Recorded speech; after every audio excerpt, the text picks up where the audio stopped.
पहला क्वेश्चन आपके सामने,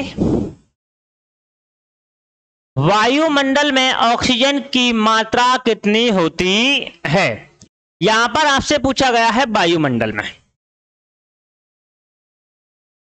वायुमंडल में किसकी मात्रा पूछी गई है बेटा जी, ऑक्सीजन की। किसकी मात्रा पूछी गई है, ऑक्सीजन यानी कि O2। ठीक है, क्या कहते हैं इसको, ऑक्सीजन बोलते हैं, ऑक्सीजन यानी कि O2। सबसे पहले ध्यान रखना, जो ऑक्सीजन जो गैस होती है ये आपके एक प्राण दाहिनी गैस है, प्राण दाहिनी गैस है, प्राणदाहिनी गैस है। मतलब हम जो श्वसन क्रिया में प्रयोग करते हैं वो ऑक्सीजन गैस का प्रयोग करते हैं। और जो वस्तुओं को जलाने के लिए, जो भी वस्तु जल रही है वो आपके ऑक्सीजन की उपस्थिति में ही जल सकती है। वायुमंडल में जो ऑक्सीजन पाई जाती है प्यारे दोस्तों 20.03% लगभग बेटा 21% आपके ऑक्सीजन पाई जाती है। 20.03% या फिर प्यारे दोस्तों 21% आपके ऑक्सीजन पाई जाती है। ऑप्शन नंबर बी इसका करेक्ट और राइट आंसर हो जाएगा। बी इसका करेक्ट राइट आंसर हो जाएगा बेटा जी। अब यही मैं बात करता हूं, इसके अलावा ऑक्सीजन के अलावा और कौन कौन सी गैसें अपने वायुमंडल में पाई जाती हैं। तो बेटा जी अपने एक गैस है उसका नाम है नाइट्रोजन। नाइट्रोजन, नाइट्रोजन जिसे N2 बोलते हैं, ये आपके 78% पाए जाते हैं अपने वायुमंडल में। कितना परसेंट पाई जाती है बेटा नाइट्रोजन, नाइट्रोजन अपने पाई जाती है 78% पाई जाती है। इसके अलावा एक गैस है उसका नाम है आर्गन।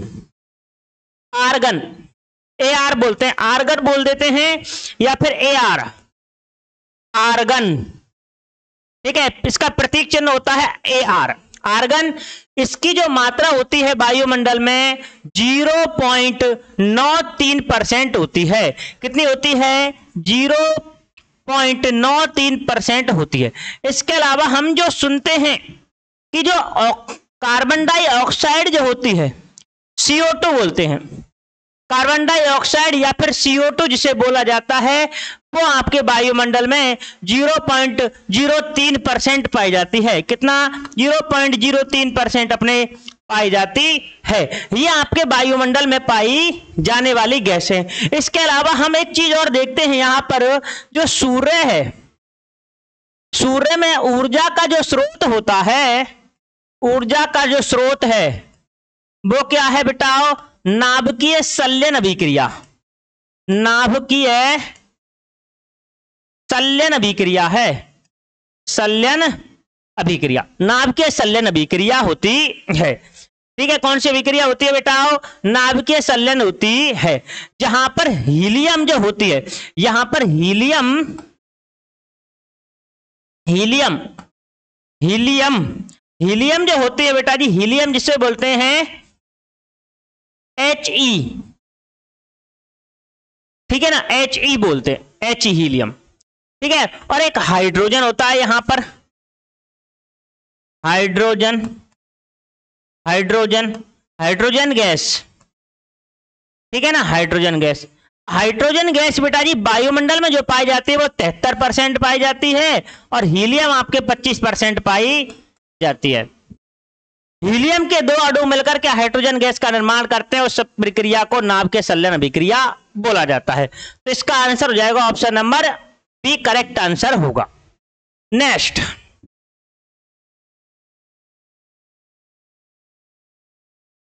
नेक्स्ट है आर्यभट्ट था एक प्रसिद्ध, क्या था बेटा जी, आर्यभट्ट चिकित्सक था, चरक। कौन था, चरक था। जिसने क्या लिखी है, चरक संहिता लिखी है, चरक संहिता लिखी है। ध्यान रखना बेटा जी, चरक संहिता लिखी है, यह आप ध्यान रखेंगे। ठीक है भाई, सभी जल्दी से एक बार सेशन को शेयर अवश्य करेंगे। ठीक है, अगर क्लास आपको अच्छी लग रही होगी, ठीक है, तो सभी जितने भी विद्यार्थी देख रहे हैं सेशन को शेयर अवश्य करेंगे भाई। ठीक है ना, आंसर हो जाएगा इसका खगोलवेत्ता आर्यभट्ट। ठीक है ना। एक आपने सुना भी होगा, गणितज्ञ भी बोल सकते हैं इसको। क्या बोल सकते हैं बेटा जी? गणितज्ञ। गणितज्ञ बोलते ना कि जब जीरो दिया मेरे भारत ने सबको गिनती आई। तो बेटा जीरो का जो आविष्कार है वो आर्यभट्ट ने ही किया था। ठीक है ना। शून्य का आविष्कार किया था इन्होंने। शून्य का आविष्कार किया था। ठीक है ना। ये आपको ध्यान रखना है। ठीक है ना। ये आपको ध्यान रखना है। अब मैं आपको कुछ किताबें बताना चाहूंगा, जैसे कि कल्हड़। अब देखो चरक ने कौन सी लिखी है? चरक संहिता लिखी है, जो कि चिकित्सा शास्त्र से संबंधित है। एक आते हैं कौटिल्य। कौटिल्य ने बेटा जी लिखी है अर्थशास्त्र। कौटिल्य की पुस्तक का नाम क्या आता है? अर्थशास्त्र आता है। ठीक है ना। मैगस्थनीज ने लिखी है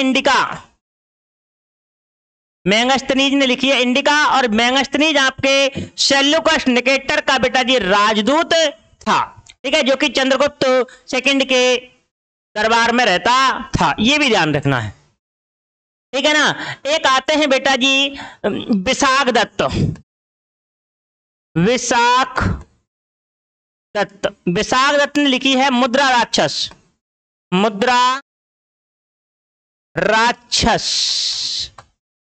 ठीक है ना। और इसके अलावा एक जम्मू कश्मीर के बारे में हमें जानकारी मिलती है। कल्हड़ की पुस्तक है, उसका नाम है राजतरंगिणी। कल्हड़ ने एक पुस्तक लिखी है, उसका नाम क्या है? राजतरंगिणी पुस्तक के लेखक कौन है? कल्हड़ हो जाएंगे। एक आते हैं पंचतंत्र। पंचतंत्र पुस्तक। पंचतंत्र किसकी है? जल्दी बताएं। विष्णु गुप्त की है पंचतंत्र, जिसमें आपके दो जो लोमड़ी हैं उनकी कहानी आपको देखने को मिलती है। एक आपके आती है पतंजलि की। पतंजलि ने पुस्तक लिखी है, उसका नाम है महाभाष्य। पतंजलि, उसका नाम क्या आता है? पतंजलि की पुस्तक है, उसका नाम है बेटा जी महाभाष्य पुस्तक आती है। पतंजलि की पुस्तक का नाम क्या आता है भाई? महाभाष्य आता है। एक और है, उसका नाम सुन लेना, पाणिनि ने लिखी है अष्टाध्याय।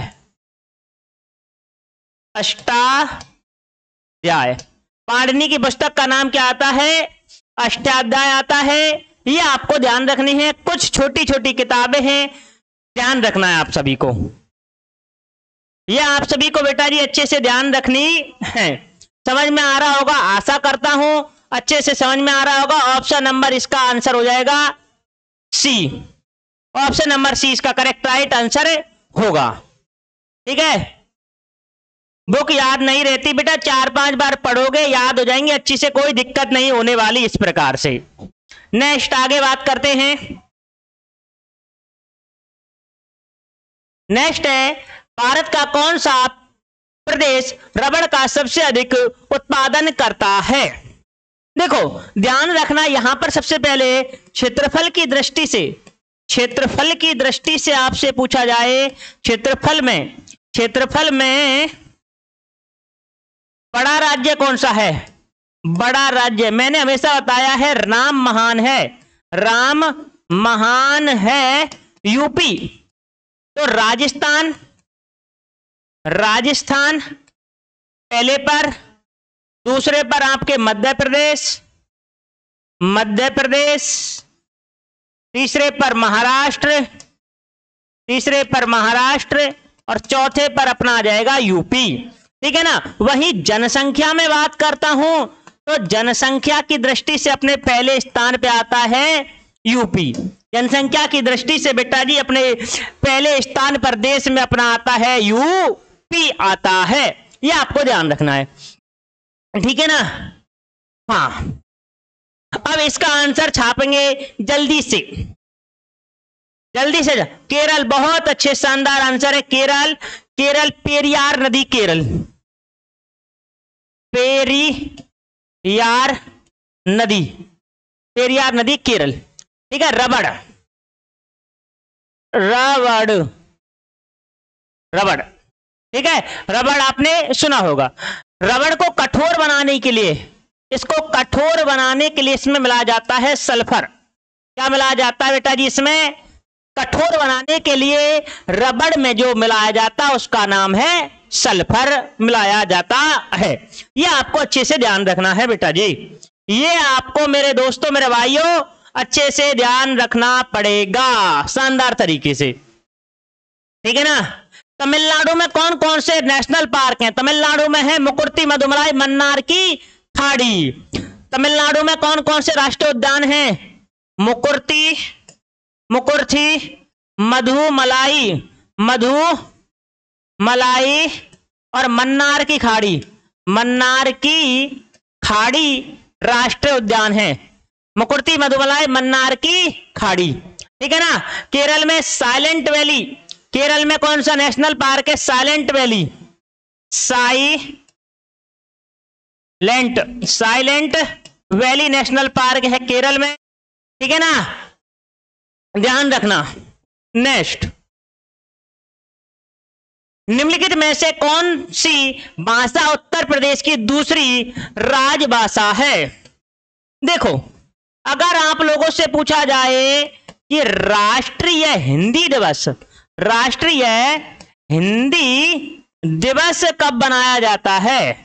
राष्ट्रीय हिंदी दिवस बेटा जी 14 सितंबर को बनाया जाता है। 14 सितंबर, क्योंकि 14 सितंबर 1949 को हिंदी को राजभाषा घोषित किया गया था। और ये आती है अनुच्छेद 343 में। अनुच्छेद 343 कहता है हिंदी हमारी क्या होगी? राजभाषा होने वाली है। हिंदी हमारी क्या होगी बेटा जी? हिंदी हमारी राजभाषा होगी। अनुच्छेद 343 इस बात को कहता है। ठीक है। इसके अलावा अंतरराष्ट्रीय हिंदी दिवस, अंतरराष्ट्रीय हिंदी दिवस कब बनाते हैं बेटा जी? ये आपके 10 जनवरी को बनाया जाता है। अंतरराष्ट्रीय मातृभाषा दिवस, मातृभाषा दिवस बेटा जी 21 फरवरी को बनाते हैं। 21 फरवरी को बनाते हैं। देखो, यूपी की जो पहली राजभाषा है उसका नाम है हिंदी है। दूसरी है बेटा जी उर्दू। दूसरी राजभाषा कौन सी है यूपी की? उर्दू आती है। दूसरी आती है बेटा जी उर्दू। ठीक है ना, जो कि 1989 में इसको राजभाषा का दर्जा दिया गया था। ये भी थोड़ा आपको ध्यान में रख लेना है। ठीक है ना। उर्दू को यूपी की जो दूसरी राजभाषा का दर्जा दिया गया 1989 में दिया गया था। यह आपको अच्छे से ध्यान रखना है मेरे भाइयों। बहुत ही शानदार तरीके से सभी सेशन को शेयर अवश्य करेंगे। आशा करता हूं समझ में आ रहा होगा बेटा जी आप सभी भैयाओं को। नेक्स्ट देखो, ब्रिटेन की मुद्रा का क्या नाम है? ब्रिटेन की मुद्रा का क्या नाम है? जल्दी बताओ। ब्रिटेन की मुद्रा, डॉलर, अमेरिका। ठीक है ना। ब्रिटेन की मुद्रा का नाम है पाउंड। ब्रिटेन की मुद्रा का नाम क्या है बेटा जी? पाउंड है। अरे बेटा यूपी की बात हो रही है, उस क्वेश्चन में ध्यान रख थोड़ा सा। ठीक है ना भाई? हाँ, पाउंड है। बहुत ही अच्छे। नेक्स्ट है, निम्नलिखित में से कौन सा राज्य उत्तर प्रदेश का सीमावर्ती राज्य है? देखो, हमने एक बात करी थी राजस्थान की, हम बात करते हैं। राजस्थान की बात करें तो राजस्थान के साथ में कौन कौन से राज्य हैं जो कि सीमा लगाते हैं? हमने बात करी थी पंजाब, हरियाणा, उत्तर प्रदेश, मध्य प्रदेश और गुजरात हैं। यही मैं बात करता हूं जो यूपी है। यूपी यानी उत्तर प्रदेश है। उत्तर प्रदेश जो है बेटा जी, इसकी सीमा एक तो नेपाल के साथ में लगती है, एक आपके दिल्ली के साथ में लगती है इसकी सीमा, किसके साथ में लगती है इसकी सीमा? एक तो देश है उसका नाम है नेपाल, उसके साथ में एक केंद्र शासित प्रदेश दिल्ली के साथ में नेपाल की सीमा लगती है। हिमाचल प्रदेश, उत्तराखंड, हिमाचल प्रदेश, उत्तराखंड, बिहार, बिहार के साथ में भी सीमा लगाता है ये, ठीक है ना। उत्तराखंड, हिमाचल प्रदेश, बिहार के साथ में सीमा लगाता है, झारखंड के साथ में सीमा लगाता है, छत्तीसगढ़ के साथ में सीमा लगाता है। झारखंड, छत्तीसगढ़, छत्तीसगढ़ के साथ में सीमा लगाता है। इसके अलावा बेटा जी 3 राज्य और हैं, उनका नाम है मध्य प्रदेश, राजस्थान, हरियाणा। मध्य प्रदेश, राजस्थान और हरियाणा के साथ में सीमा लगाता है। अब यहां देखो कौन सा है, राजस्थान है बिल्कुल, पंजाब के साथ नहीं लगाता, आंध्र प्रदेश के साथ में नहीं, पश्चिम बंगाल के साथ में भी नहीं लगाता है। तो आंसर हो जाएगा ऑप्शन नंबर 1 इसमें करेक्ट और राइट आंसर। नेक्स्ट, रुपए की तुलना में किस विदेशी मुद्रा का मूल्य अधिकतम है? जल्दी बताओ। ये रुपए की मैं बात करूं तो इसका जो चिन्ह है, ये रुपए का ये वाला चिन्ह किसने दिया था? उदय कुमार ने दिया था। किसने दिया ये चिन्ह? उदय कुमार ने दिया था। ये आपको थोड़ा सा ध्यान में रखना पड़ेगा। हाँ, ये आप थोड़ा सा ध्यान रखेंगे मेरे भाइयों।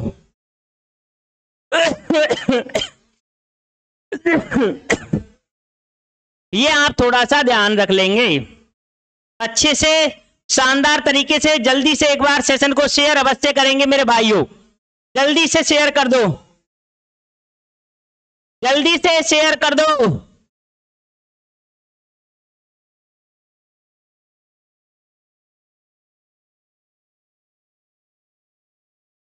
हाँ जी, आंसर हो जाएगा इसमें ब्रिटेन का पाउंड, ठीक है।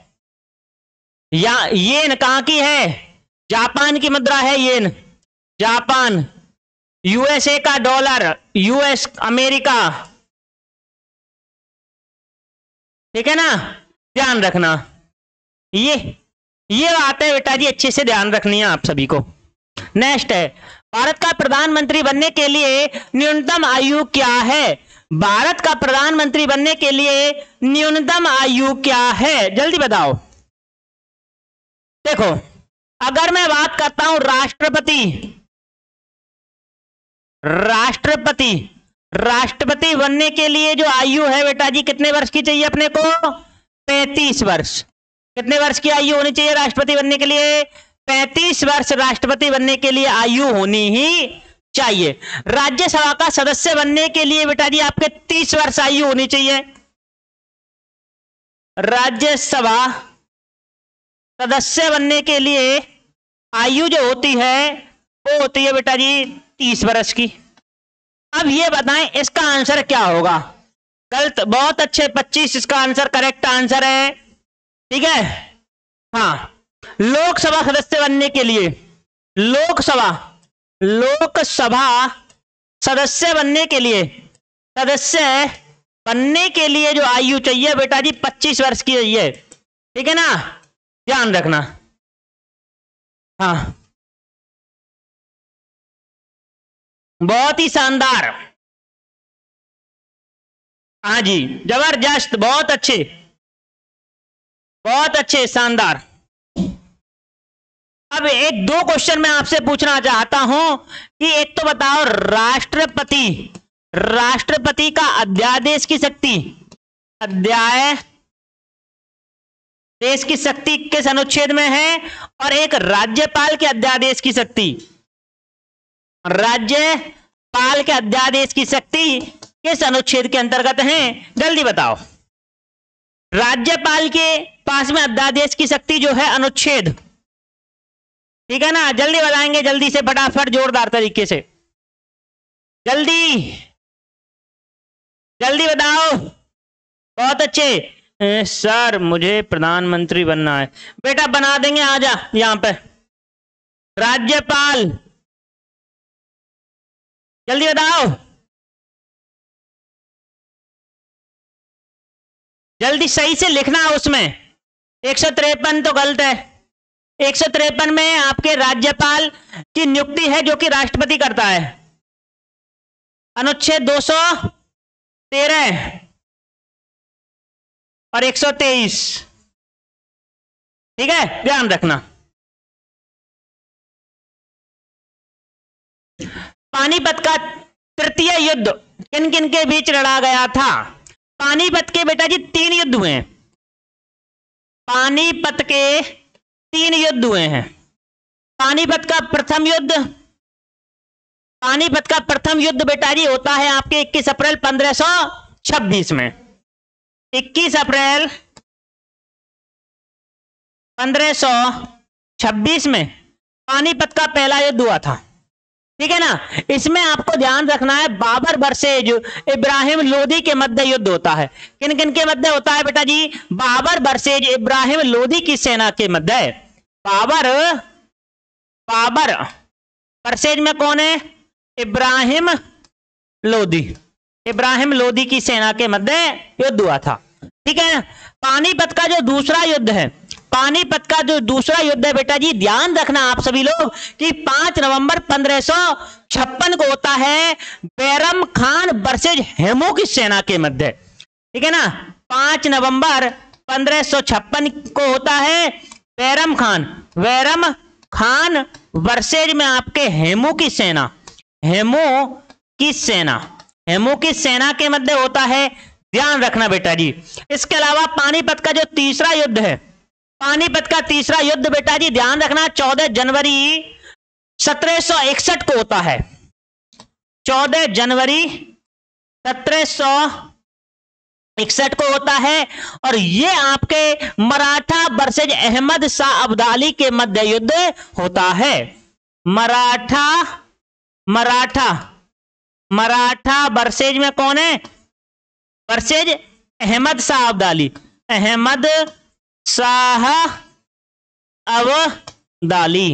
मराठा वर्सेज अहमद शाह अब्दाली के मध्य यह युद्ध होता है। अब देख लो पानीपत का तीसरा युद्ध, मराठा वर्सेज अंग्रेज नहीं बेटा, मुगल वर्सेज शेरशाह नहीं, अंग्रेज वर्सेज नहीं, अहमद शाह अब्दाली और मराठों के मध्य पानीपत का तीसरा युद्ध होता है।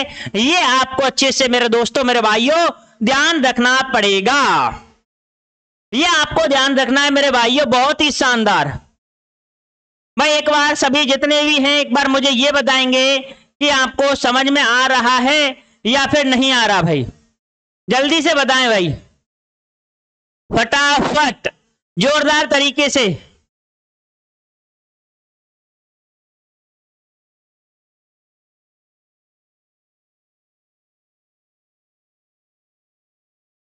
जल्दी बताएंगे, जल्दी बताएं। अरे बेटा सब कछु आएगा, चिंता ही मत करो तुम तो, ठीक है ना, चिंता मत करो। साइंस भी आएगी, चिंता मत करो, लेकिन तसल्ली तो बनाए रखेंगे। I am new student sir. हाँ,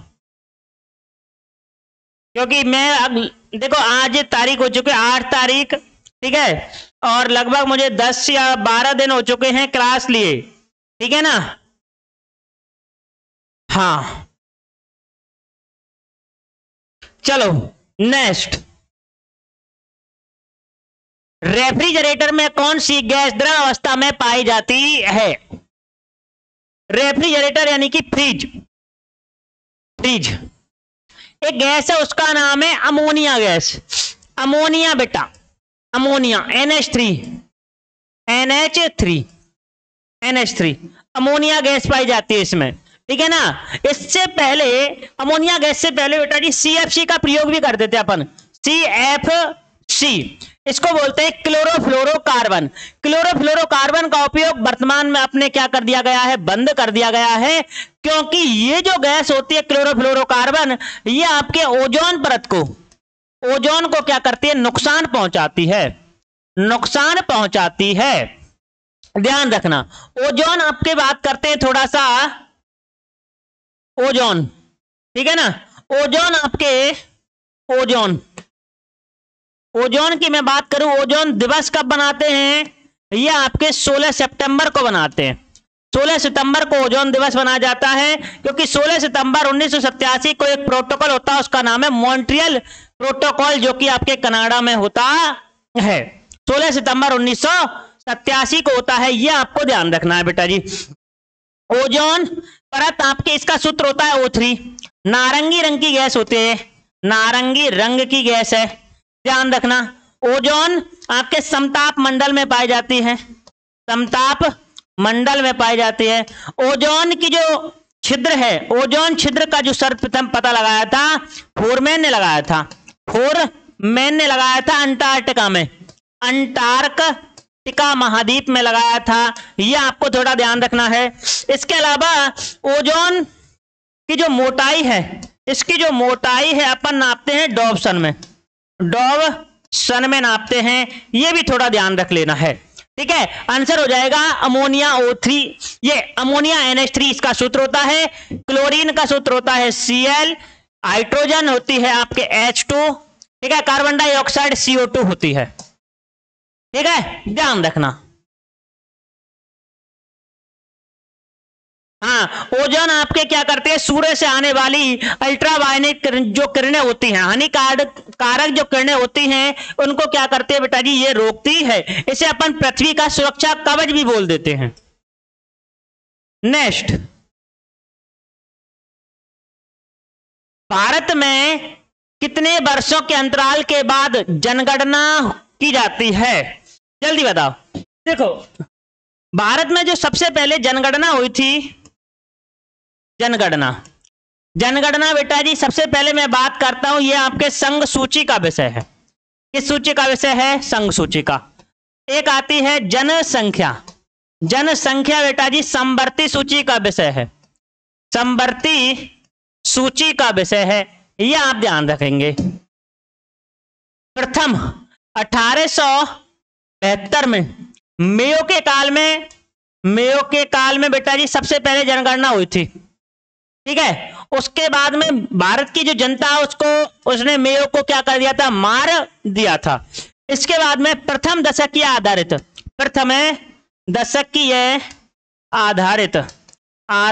जो जनगणना है वो रिपन के काल में 1881 में होती है। किसके काल में होती है, 1881 में रिपन के काल में सबसे पहले दशकीय आधारित जनगणना अपने भारत में होती है। यह आपको ध्यान रखना है बेटा जी, ठीक है। तो कितने वर्षों के अंतराल में आपके जनगणना होती है, 10 वर्षों के अंतराल में जनगणना होती है। यह आपको ध्यान रखना है, यह आपको क्या करना है मेरे दोस्तों, ध्यान रखना पड़ेगा। नेक्स्ट है नागार्जुन सागर परियोजना किस नदी पर स्थित है, जल्दी बताओ। नागार्जुन सागर परियोजना, जल्दी बताएंगे फटाक से, क्या आंसर हो जाएगा इसका मेरे भाइयों, जल्दी। मनोज, अंकुश, बहुत ही अच्छा आंसर दिया आपने। हाँ, नागार्जुन जो सागर जो बांध है वो कृष्णा नदी आंध्र प्रदेश, कृष्णा नदी आंध्र प्रदेश में, कृष्णा नदी आंध्र प्रदेश में आपके कौन सा बांध है, नागार्जुन सागर जो परियोजना है।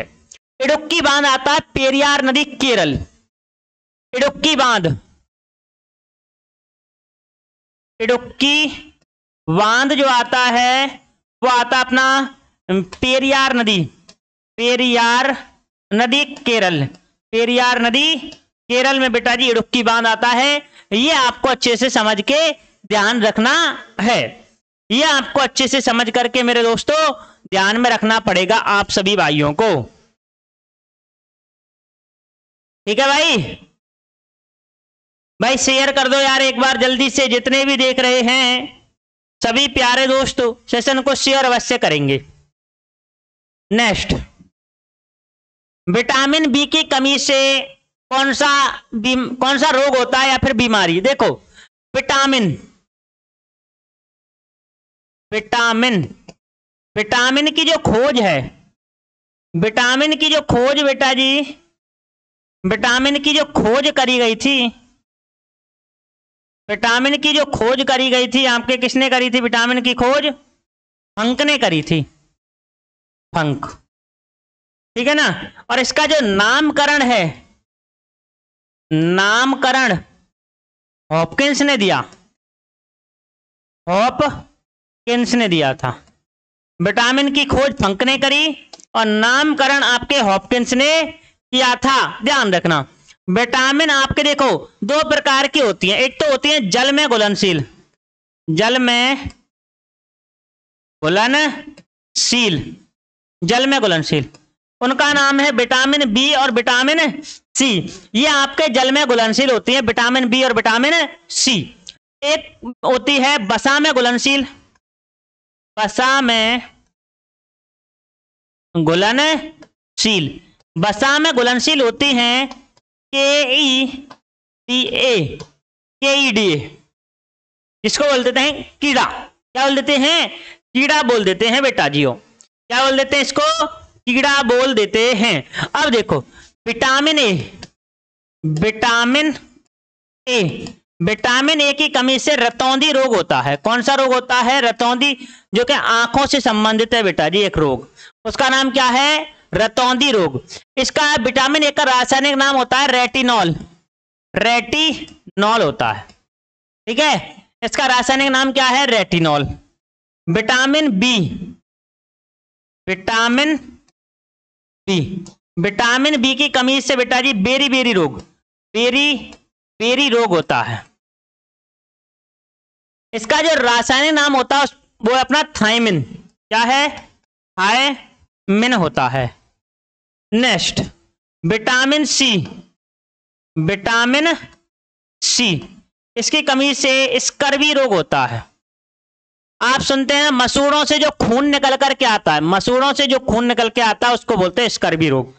ठीक है, इसका रासायनिक नाम होता है ascorbic acid.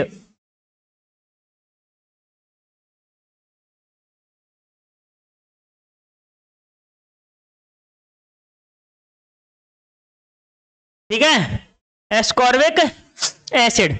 Vitamin D, vitamin D, और विटामिन डी की कमी से रिकेटस होता है।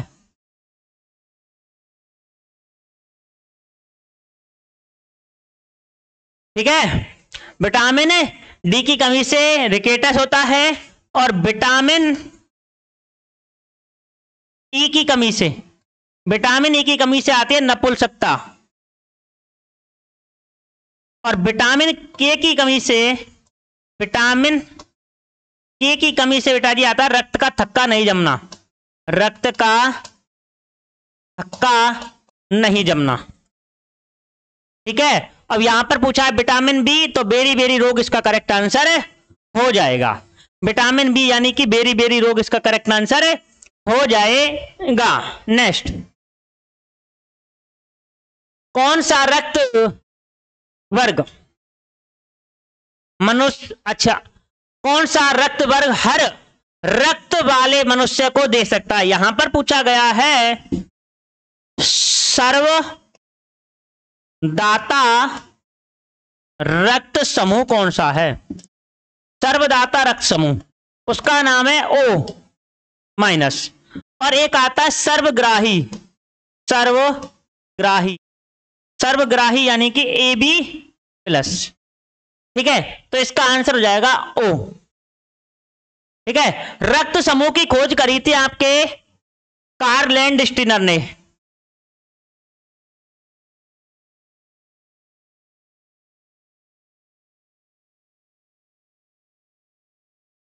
ठीक है, ध्यान रखना, रक्त समूह की खोज।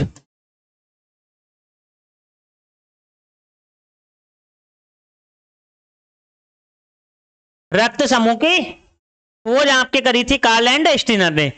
ठीक है ना, ये आपको ध्यान में रखना है मेरे भाई लोगों। नेक्स्ट, यदि पृथ्वी का अक्ष घुमा दिए, अच्छा, पृथ्वी का अक्ष झुका हुआ नहीं होता तो सूर्य की किरणें केवल लंबवत पड़ती। अब इसका आंसर बताएं जल्दी से बताएंगे मेरे दोस्तों, इस वाले क्वेश्चन का आंसर क्या होगा। देखो आपकी बेसिकली 3 रेखा होती हैं, पृथ्वी और ये पृथ्वी को बिल्कुल बीचों बीच से जो काटती है उसका नाम है 0 डिग्री रेखा, ठीक है ना। भूमध्य रेखा बोल देते हैं इसको, भूमध्य रेखा। विषुवत रेखा इसको बोलते हैं, विषुवत रेखा बोल देते हैं, ठीक है ना। ऊपर की ओर 23.5 पर जाने पर एक रेखा आती है, उसका नाम है कर्क रेखा। उसका नाम क्या है? कर्क रेखा है। नीचे की ओर 23.5 पर एक रेखा आती है, उसका नाम है मकर रेखा, ठीक है। यह आपको ध्यान रखना है मेरे भाई, यह आपको क्या करना है? ध्यान रखना है।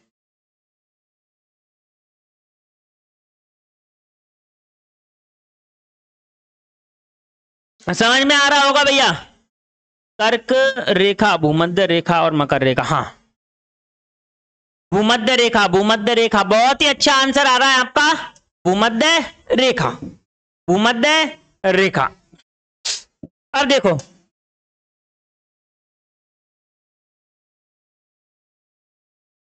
कर्क रेखा जो होती है वो भारत के बिल्कुल बीचों बीच से गुजरती है, भारत के बिल्कुल बीचों बीच से गुजरती है और भारत के 8 राज्यों से होकर के निकलती है कर्क रेखा, जिसमें हम पढ़ते हैं गुजरात, राजस्थान, मध्य प्रदेश, छत्तीसगढ़, झारखंड, पश्चिम बंगाल, त्रिपुरा और मिजोरम है, ठीक है ना।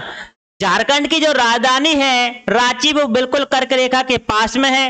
राजस्थान की राजधानी जयपुर कर्क रेखा से सबसे दूर राजधानी है। ध्यान रखना, कर्क रेखा आपके मध्य प्रदेश से बिल्कुल बीचों बीच से गुजरती है, कर्क रेखा राजस्थान से सबसे कम गुजरती है। इस प्रकार से आपको छोटे छोटे तथ्य भी ध्यान में रखने हैं, ठीक है ना। इसके अलावा ध्यान रखना, कर्क रेखा को कौन सी नदी 2 बार पार करती है? उसी प्रकार भूमध्य रेखा को और इसी प्रकार मकर रेखा को। इसके लिए हमारी जो शानदार सी जो ट्रिक रहेगी वो ध्यान रखना, माली काम का भूखा है, माली काम का भूखा है। मां से लेगा आपके मकर रेखा और ली से यानी कि लिम्पोपो नदी, लिम्पोपो नदी, ध्यान रखना बेटा जी। का से आपके बनेगी कर्क रेखा और मां से अपनी आएगी माही नदी, ठीक है ना। माही नदी आपके कर्क रेखा को 2 बार काटती है। भू यानी कि भूमध्य रेखा और का यानी कि कांगो नदी। कर्क रेखा को माही नदी 2 बार काटती है, भूमध्य रेखा को आपके कांगो नदी 2 बार काटती है, मकर रेखा को आपको लिम्पोपो नदी 2 बार काटती है। ये आपको अच्छे से समझ में आ रहा होगा, ठीक है ना। ये आप अच्छे से ध्यान में रखने हैं भैया, ठीक है। नेक्स्ट, निम्नलिखित में से कौन सा ग्रह नहीं है? जल्दी बताओ, निम्नलिखित में से कौन सा ग्रह नहीं है? देखो यहां होता है अपना सूर्य, ठीक है ना। इसके बाद आते हैं बुध, शुक्र, पृथ्वी, मंगल, बृहस्पति, शनि, अरुण, वरुण। बृहस्पति, शनि, अरुण, वरुण। बुध, शुक्र, पृथ्वी, मंगल, बृहस्पति, शनि, अरुण, वरुण। कौन कौन से हो जाएंगे? अरे बुध, शुक्र, पृथ्वी, मंगल, बृहस्पति, शनि, अरुण, वरुण। बुध, शुक्र, पृथ्वी, मंगल, बृहस्पति, शनि, अरुण, वरुण। तो ग्रहों की संख्या कितने के बेटा? 8 ग्रह हैं। कितने हैं? 8 अपने हो जाएंगे ग्रह। 8 क्या है बेटा? ग्रह। यानी कि सूर्य बेटा जी अपना ग्रह नहीं है, तो आंसर हो जाएगा इसमें ऑप्शन नंबर बी, यानी कि सूर्य, ठीक है। अब देखो बुध, शुक्र, पृथ्वी, मंगल, ये जो होते हैं ये बोलते हैं आंतरिक ग्रह, बोलते हैं इनको आंतरिक ग्रह बोलते हैं। इसके अलावा बृहस्पति, शनि, अरुण, वरुण, इसको अपन बोलते हैं बाह्य ग्रह, बाह्य ग्रह बोलते हैं।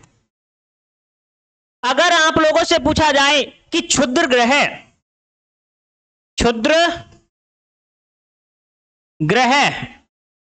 आपके कहां पर पाए जाते हैं, एक्सटर्नल जो बेल्ट है आपके कहां पाई जाती है, मंगल और बृहस्पति के मध्य पाई जाती है, ठीक है ना।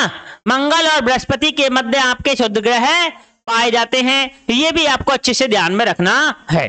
अब हम पढ़ते हैं आकार के आधार पर, ये तो क्रम है, ये तो क्या है, क्रम। आकार के आधार पर देखो क्वेश्चन इस प्रकार से भी पूछा जाता है, किस ग्रह को पृथ्वी की जुड़वा बहन कहते हैं, शुक्र को कहते हैं, ध्यान रखना, क्योंकि और सबसे ज्यादा तापमान आपके शुक्र ग्रह है, सबसे छोटा है बुध ग्रह है, इस प्रकार से ध्यान रखना है, ठीक है। आकार के हिसाब से अपन पढ़ते हैं, यानी कि बृहस्पति शनि अरुण वरुण, पृथ्वी शुक्र मंगल बुध, पृथ्वी शुक्र मंगल बुध, बृहस्पति शनि अरुण वरुण, पृथ्वी शुक्र मंगल बुध, ये आपके आकार, यानी बृहस्पति सबसे बड़ा, उसके बाद शनि, फिर वरुण, फिर ये अरुण, फिर वरुण, फिर पृथ्वी, फिर शुक्र, फिर मंगल और फिर बुध, ठीक है। बुध सबसे छोटा ग्रह है, ध्यान रखना। बृहस्पति सबसे बड़ा ग्रह है, ये भी आपको ध्यान में रखना है, ठीक है। ध्यान रखियो बेटा, इन छोटी छोटी बातों को अच्छे से समझ में आ रहा होगा, ठीक है। नेक्स्ट, श्वेतांबर और दिगंबर किस धर्म के थे? जल्दी बताओ। जैन धर्म का संस्थापक था, उनका नाम था ऋषभदेव, ठीक है। जैन धर्म का संस्थापक, जैन धर्म का संस्थापक है ऋषभदेव, ठीक है ना, ऋषभदेव। तो आंसर इसमें हो जाएगा बेटा जी, जैन धर्म से संबंधित हैं ये, ठीक है ना। जैन धर्म के 23वें नंबर के जो तीर्थकर थे उनका नाम था पार्श्वनाथ,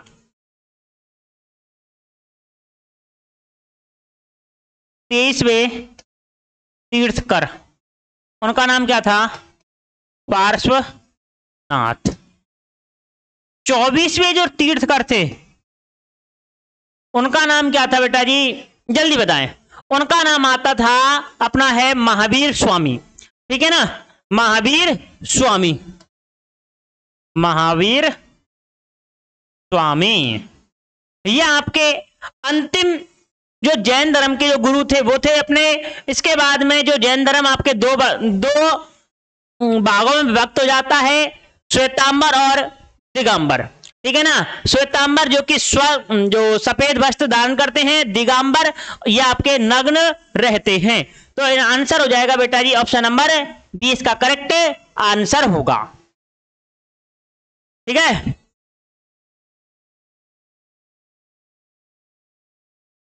हाँ, चलो कोई बात नहीं बेटा, बेकार पढ़ा रहे हैं तो,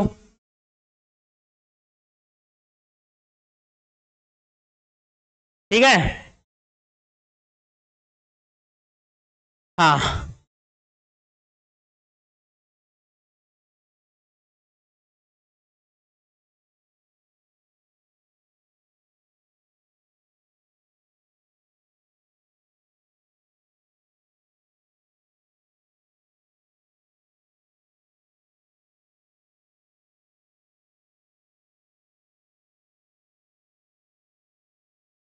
ठीक है भाई, नेक्स्ट क्वेश्चन की बात करते हैं अपन अब।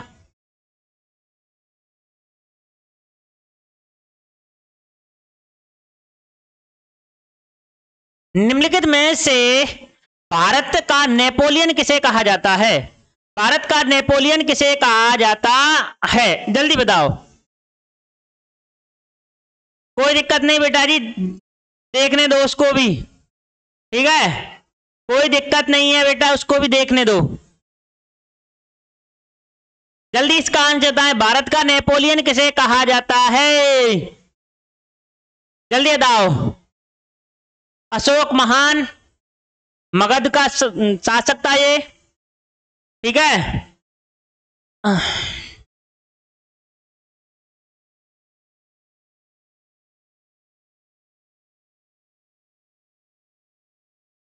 अरे सही से आंसर दो भाई, बिल्कुल समुद्रगुप्त, बहुत अच्छे। भारत का नेपोलियन कहते हैं समुद्रगुप्त। समुद्रगुप्त बेटा जी आपके अच्छा बीणा वादक था, बीणा वादक था, संगीत प्रेमी था, ये संगीत प्रेमी था आपके, ये कौन, अपने समुद्रगुप्त। ठीक है, ध्यान रख लेना बेटा जी इस बात को। नेक्स्ट, 50 रुपए के नोट पर किसके हस्ताक्षर होते हैं? जल्दी बताओ, 50 रुपए के नोट पर किसके हस्ताक्षर होते हैं? जल्दी बताएंगे भैया जी, इसका आंसर क्या होगा? 50 रुपए के नोट पर किसके हस्ताक्षर होते हैं? जल्दी बताएं बेटा जी। इस पर आपके भारतीय reserve bank of India, RBI का जो गवर्नर होता है उसके हस्ताक्षर होते हैं। 1 रुपए का जो नोट होता है, 1 रुपए का जो सिक्का होता है, उस पर वित्त मंत्री के हस्ताक्षर होते हैं, ये भी आपको ध्यान रखना है। नेक्स्ट, माइक्रोसॉफ्ट किंग किसे कहा जाता है? It's Microsoft king. तो माइक्रोसॉफ्ट किंग बेटा जी बिल गेट्स को कहते हैं। किसे कहते हैं? माइक्रोसॉफ्ट जो किंग है बेटा जी अपने बिल गेट्स को कहते हैं। ठीक है, अब हम पढ़ेंगे भारतीय रिजर्व बैंक ऑफ इंडिया यानी कि आरबीआई के बारे में। आरबीआई, ठीक है ना, इसकी स्थापना होती है 1 अप्रैल 1935 को। 1 अप्रैल 1935 को भारतीय रिजर्व बैंक ऑफ इंडिया की स्थापना होती है। इसके लिए जो अधिनियम आता है, अधिनियम आता 1934 में। 1934 में इसके लिए अधिनियम आता है। इसका राष्ट्रीयकरण कब होता है? राष्ट्रीयकरण होता है 1 जनवरी 1949 में। ठीक है ना, 1 जनवरी 1949 में इसका राष्ट्रीयकरण होता है। ठीक है, इसके अलावा यंग हिल्टन आयोग, यंग हिल्टन आयोग की सिफारिश पर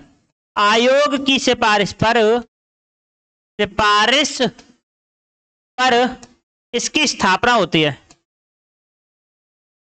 ठीक है ना, इसके प्रथम गवर्नर कौन थे? प्रथम गवर्नर थे ऑसबोर्न स्मिथ।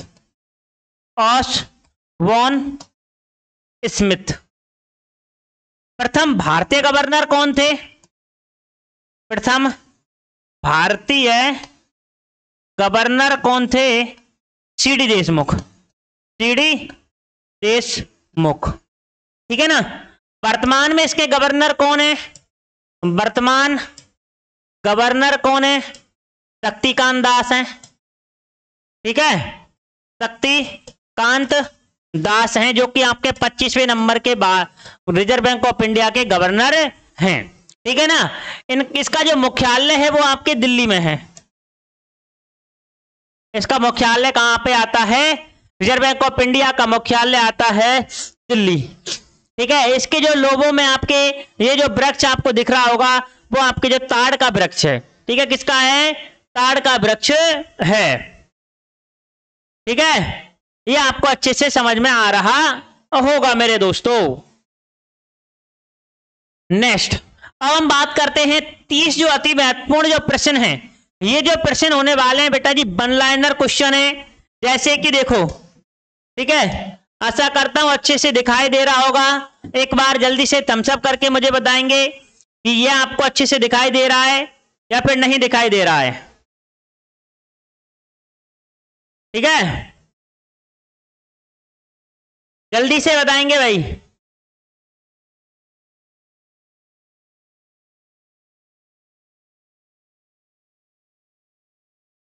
हाँ, बिल्कुल दिखाई दे रहा है, शानदार। देखो, राय तरंगिणी पुस्तक के लेखक कौन है? अभी बताया था मैंने, कल्हड़ है। कौन है? कल्हड़ है। राय तरंगिणी पुस्तक के लेखक कौन है? कल्हड़ हैं, जिसमें जम्मू कश्मीर के इतिहास का वर्णन अपने को मिलता है। जम्मू कश्मीर के इतिहास की अपने को जानकारी मिलती है इस पुस्तक में। ठीक है ना, इस पुस्तक में हमें जम्मू कश्मीर के इतिहास के बारे में जानकारी मिलती है और ये आपके कल्हड़ की पुस्तक है। ठीक है, और मैंने अभी कुछ समय पहले मैगस्थनीज की बताई थी, मैगस्थनीज की बताई थी, इंडिका बताई थी। इसके अलावा कौटिल्य की अर्थशास्त्र है, कौटिल्य ने एक पुस्तक लिखी है उसका नाम है अर्थशास्त्र लिखी है, कौटिल्य की पुस्तक है उसका नाम है अर्थशास्त्र। ठीक है ना, इस प्रकार से मैंने आपको बताई थी भैया जी। सबरीमाला मंदिर आपके कहां पर है? ये आपके केरल में है, केरल। ठीक है ना, केरल का आपके सर्वाधिक क्या है? लिंगानुपात वाला राज्य है, सर्वाधिक लिंगानुपात वाला राज्य हो जाएगा केरल। केरल में एक नदी है उसका नाम है पेरियार नदी। ठीक है ना, ध्यान रखना केरल के बारे में। पर्यावरण संरक्षण अधिनियम आता है 1986 में, पर्यावरण संरक्षण अधिनियम आता है 1986 का अधिनियम है। पर्यावरण जो संरक्षण अधिनियम है बेटा जी कब का है? 1986। ठीक है ना, और उपभोक्ता संरक्षण अधिनियम भी 1986 का ही है। उपभोक्ता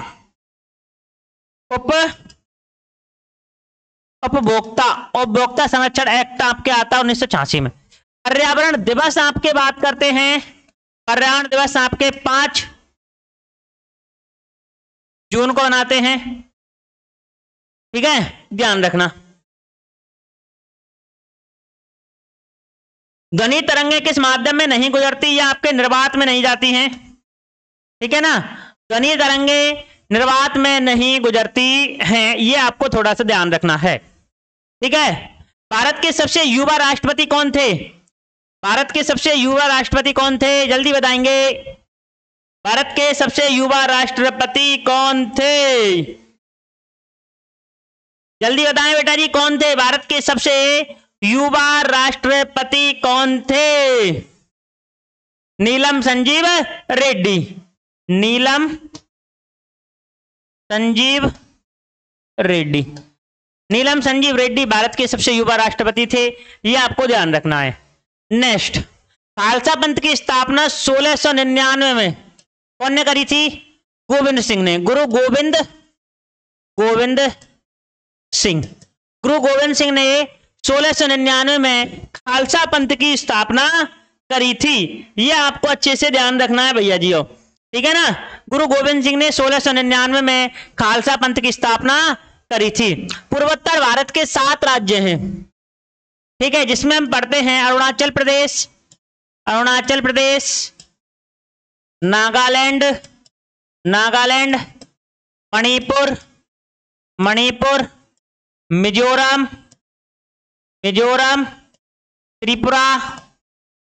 त्रिपुरा, असम।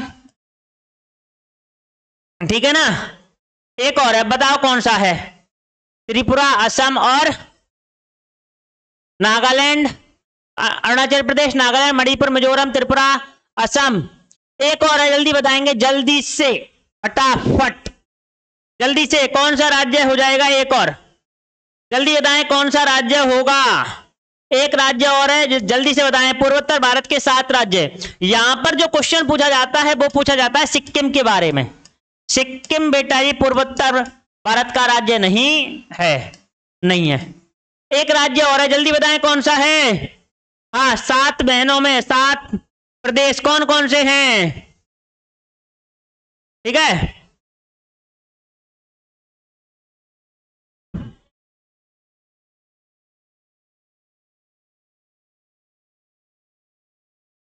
हाँ, मेघालय, बिल्कुल मेघालय, बहुत अच्छे। ठीक है, अरुणाचल प्रदेश, नागालैंड, मणिपुर, मेघालय, मिजोरम और त्रिपुरा, असम। इस प्रकार से ध्यान रखना बेटा जी। हाँ, बहुत अच्छे। कंप्यूटर का दिमाग कहते हैं CPU, central processing unit. CPU को कंप्यूटर का दिमाग कहते हैं, ध्यान रखना।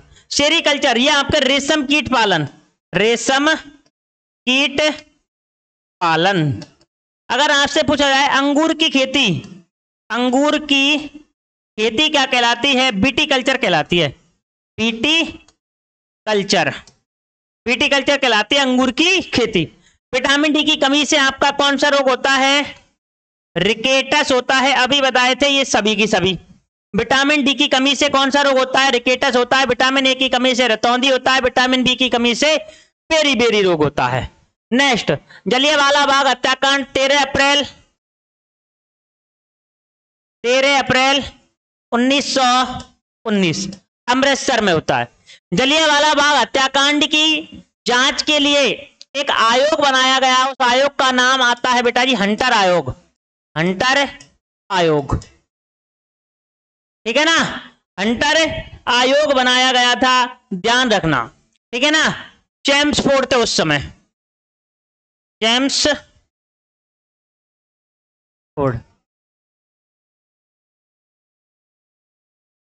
ठीक है ना, ध्यान रखना। यूएनएससी का मुख्यालय जो आता है वो न्यूयॉर्क में आता है।